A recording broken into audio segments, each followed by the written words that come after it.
Hallo und dober dan. Mein Name ist Jakov Devčić. Ich bin der neue Leiter der Konrad-Adenauer-Stiftung in Serbien.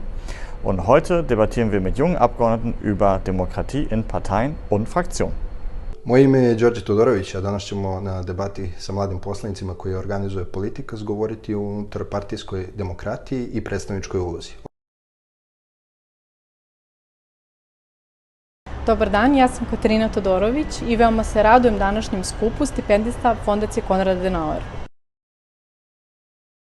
Institucije gde je takođe masterirao i 2012. i 2013. upisao doktorske studije, 2021. odbranio svoju doktorsku disertaciju.